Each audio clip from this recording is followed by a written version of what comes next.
Well, we're here today because, as some of you might recall, shortly after we announced that June 30th we were closing the South Park Bridge, we also indicated that we actually had a retained consultant to study the bridge. So these consultants, their job really was to take a look at all the data available, and also through inspections of their own and some additional tests, to let us know if in fact we had come to the solid decision, a right-minded decision about the condition of the bridge and its suitability, or safe and appropriate suitability for continued use. But we just on Monday received the consultant's report, and it basically confirms our judgment, which is that the bridge is at the end of its useful life.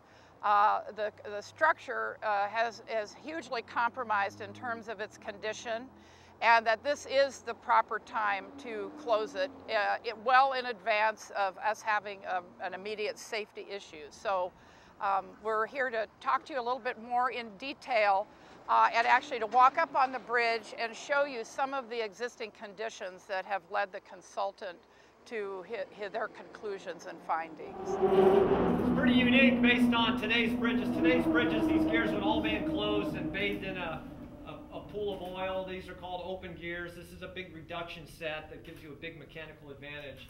And what's interesting about this is that this room that you're standing in, the entire room moves. So when the bridge opens, we're standing here now, you end up standing on the wall over here as the bridge rotates about 62 degrees.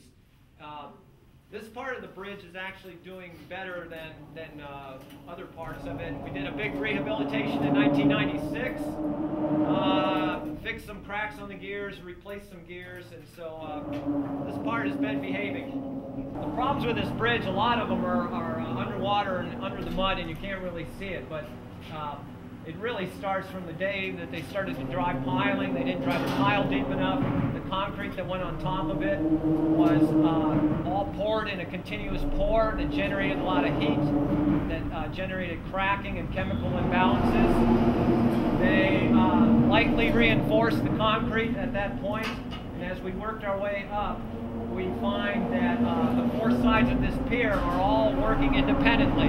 They all move in different directions as the bridge opens, and the cracks are very apparent. When you step back there, you'll be able to see them. And so it's a host of problems. We've got bad concrete, we've got light reinforcement, we've got piling that's settled, and as Linda said earlier, we really don't know where all the load is going at this point, and it's prudent to close it in June 30th.